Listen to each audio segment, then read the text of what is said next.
the medicine woman.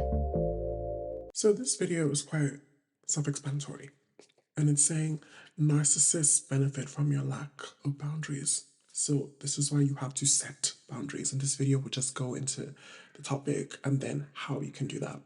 So I will say this: narcissists thrive on control, emotional abuse, and then manipulation. And a huge part of that is your reaction. So in this video, I will break down the Grey Rock method, how to implement it, and how to stay unaffected and not as emotional within these interactions or even sometimes relationships with these narcissistic people or toxic people. So if you don't set boundaries, they will then exploit your kindness and empathy and your need for approval. And the thing is, a lot of people I've said before in my videos, if you're someone who watches regularly, I don't even know if I'm at that point, but people will resent qualities that have to do with kindness, have to do with empathy, that have to do with love, and have to do with positive qualities overall because they don't know how to set the proper boundaries to kind of express their love and kindness and empathy in a way that people will not take advantage of them. So what you need to do is set those boundaries, and then your need for approval from them will diminish, and I will help you. And this is the best way I can say you should start. Saying no is not rude. Saying no is not like smacking someone. Saying no is actually extremely important and it's necessary for you to respect yourself and respect your boundaries and respect your own autonomy. We speak about other people's autonomies and other people's rights. What about your rights? And it starts when you say no. And you don't even have, if you're not confrontational, you don't even have to be like, no, bitch. You can be like, actually, no, I'm sorry. No, I'm sorry. You can still be polite. You can still honor yourself and honor the kind of person you are. Me personally, I'm a no bitch. But if you're not that kind of person, you're like, no, I'm sorry. But no, you could say no because it's absolutely necessary for you. And that's the best way to start. So in this video, I'm going to break down and I'm going to break down how narcissists kind of manipulate you. And it's something that a lot of people know already, but for people that don't know, let's break it down for you. So love bombing, it's a red flag. So over the top affection and compliments to try to gain control from you. And it's not to say that you can't deeply admire people. I'm Nigerian and we compliment. So it's not like, it's like compliments that are very personal when they don't know you. And it's not even parasocial relationships. Like I talk about myself and my experience. If someone compliments me and they're extremely specific, that's okay. But if they're trying to rush the kind of symbiotic process that a relationship is, which is not rushed usually most of the time, it is something where you have to question their intentions. And before I go into the other points, I always say that you always have to have a reason as to why you're in a relationship with another person. And it may sound oddly weird or like it may sound oddly weird, oddly specific, but it's something that you need to get into the process of doing because then you can kind of have that intuition and be like, why are you friends with me? Be very wary of people who are just friends with you for shallow reasons. Oh, you're pretty, oh, you're this, oh, you're whatever. For me, even relationships, the last relationship I was in, it was a situation where I felt like I could see our lives together, if that makes sense. He was a writer and I was a writer. He loved anime and I loved anime. We had the same perspectives on life. We had very similar values and we kind of experienced things in a very specific way. I understood, and we're both neurodivergent. So it made sense that we were in connection together and we're trying to make a commitment together.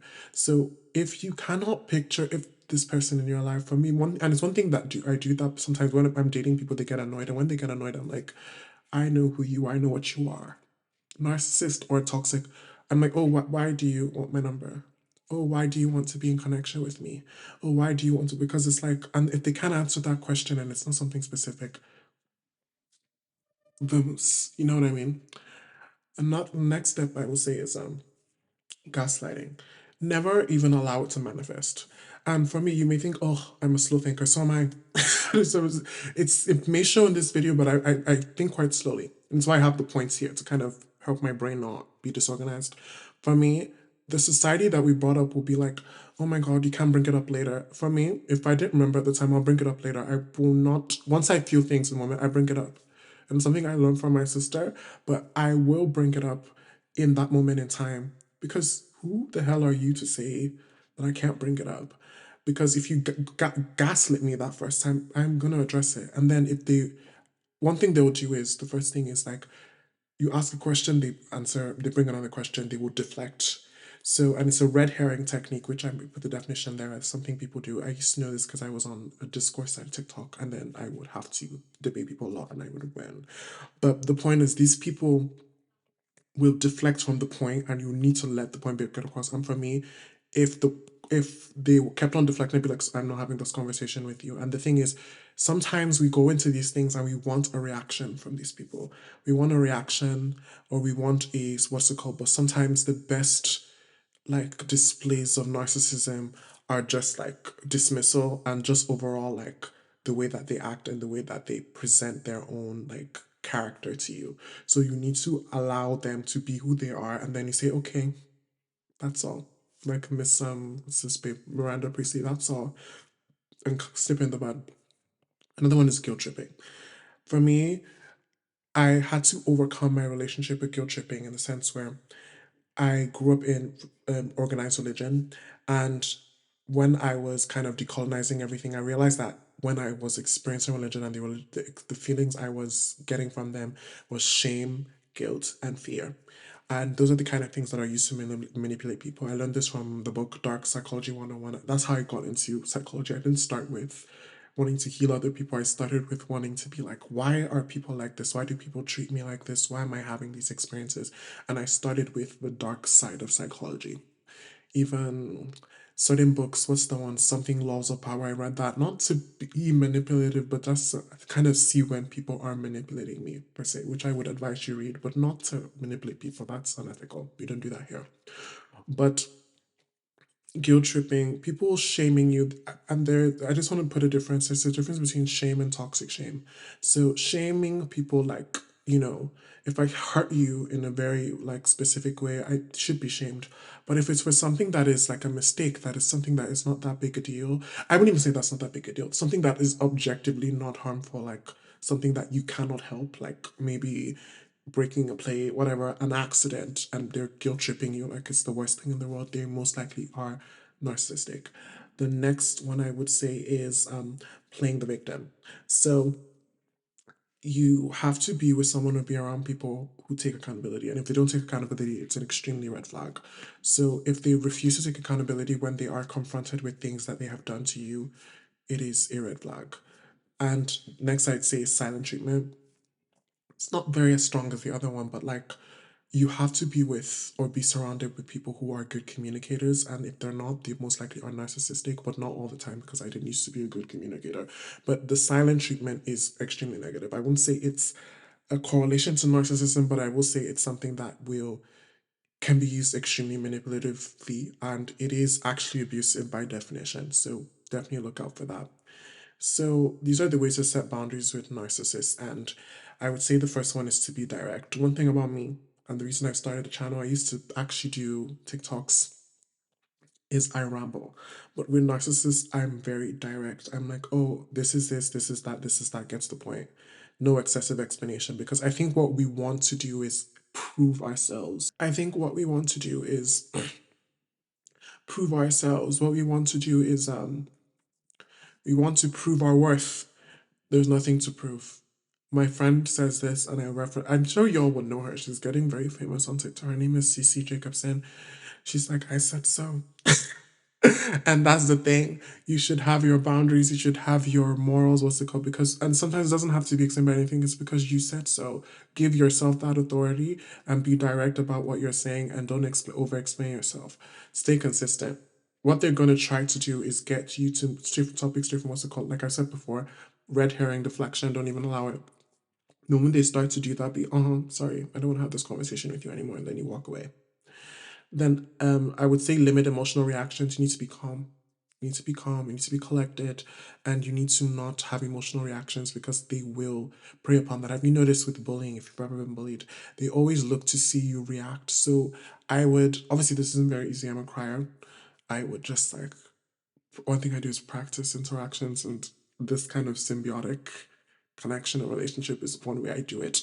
I practice like my conversations. and then I prepare myself, and one way you may not get an emotional response, or you won't have an emotional response, is stop telling them personal shit. Stop telling them your secrets.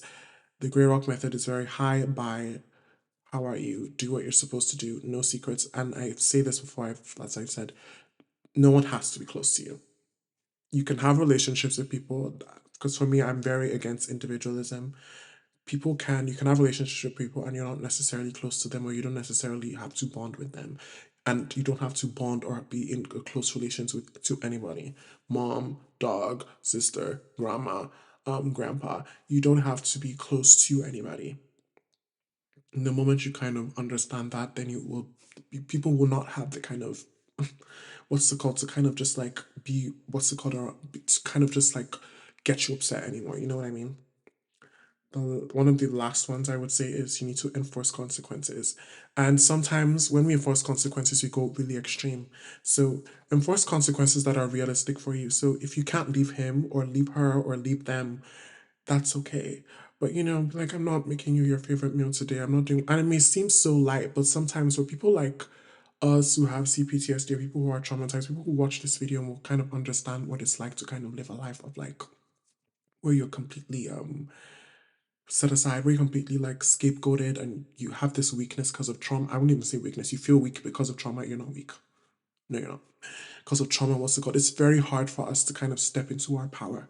So starting with baby steps with little consequences is better than be like, I'm gonna leave you when you know you're damn well you're not ready to leave him or leave her or them. So if you're like starting with consequences little by little by little by little, you will get the strength to be like, yeah, fuck you, and leave them and live your best life in Costa Rica. I'd say then slowly detach from their approval. And the best thing I can say, I made a video about this for replacement method. If you replace one source of validation with another, it's better. And I'm not saying go and replace it with someone toxic. I'm saying that if you kind of, for me, sometimes with even parental figures, romantic figures, I'm not saying cheat, but like maybe replace it with friends, replace it with something else. It's easier for you to get over someone, or to kind of get over the need of approval for that person, if you get approval from someone else. And it's not to say that, and first, obviously, you need to get approval from yourself. Stop overtly seeking approval from other people. But realistically, we're human beings who seek validation and seek approval from other people. It's the way we've survived as primates, and it's the way that we survive because we're social creatures.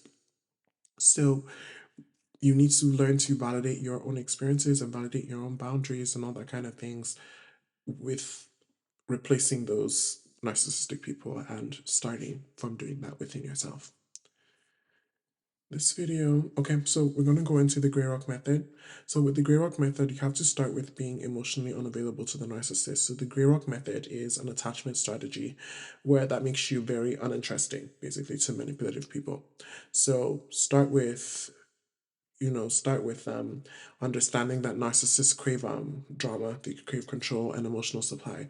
The moment you starve them of it, the moment they will leave you alone. You know what I mean? So applying apply this is basically gonna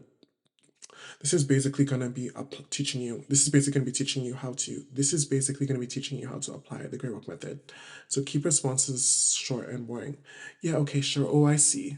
For me, fair enough. For people I love, don't ever think I'm using fair enough to like what's it called. I just say fair enough, but I use fair enough more specifically to be like, oh yeah, oh fair enough. And don't share personal information. They will use it against you, and that's how you then get an emotional reaction from them. Avoid reacting emotionally. That's what I've said before. Sorry, I'm reading through my points. I just want to make sure that I'm getting them across. And then redirect the conversation sometimes. Just like do what they do, if that makes sense. So if it's something that is you don't want to address, redirect conversation, or even better, end it. So you can change the subject, and you can change the subject to something that has to do with them. So if they're coming for you, coming for whatever. Oh my god! Last week I saw this dress that will look so good on you. Like, really do that, and then limit your availability. Be busy. I'm busy. Or you're too busy for me. I'm sorry. I'm just busy. I'm so busy. I'm busy, and you don't even have to give an explanation. But I would also like in all this you can lie. Yeah. This is not an organized religion channel, and this is not biblical.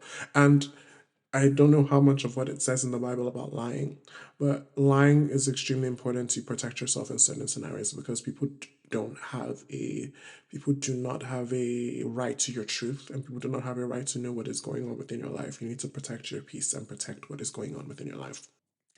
Also, enter your villain era. You have become alphabet. You know, we need to become alphabet, the children of the shadow, which I'm going to reference the video about that. But we need to become the alphabets because they're going to do a smear campaign basically, and they're going to villainize you for setting boundaries. And the most beautiful part of it with narcissistic people is that everyone is eventually going to find out how awful they are, so just be patient. So people who have benefited from your boundaries, they won't like your new ones, they're going to hate it. So you have to get ready to be perceived as a pariah, and get ready to kind of like change your relationship with that, with perception. They will make you feel difficulty. They will make you feel difficult. They will make you feel guilty, and they will make you feel selfish. But honestly, just keep in mind, if you're selfish for protecting yourself, then you're selfish.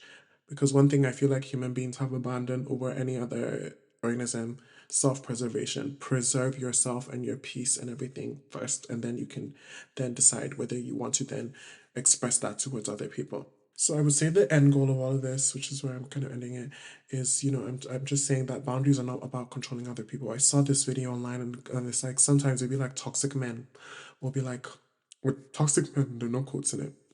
Toxic men will be like, oh my God, my boundaries that my wife cannot have any autonomy or independence. No. Boundaries are a way of protecting yourself and your energy.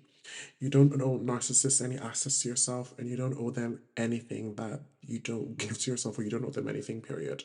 So protect your peace. It's not selfish, it's necessary. So make sure to subscribe to my channel. Make sure to turn on the post notifications if you can. Also, make sure to check out my Patreon. There are going to be more videos there for you to watch, early videos and more access to things that are very helpful. And comment a pink heart if you made it this far. Thank you so much. It's Asha Lovely Day telling you to have a lovely day. I love you.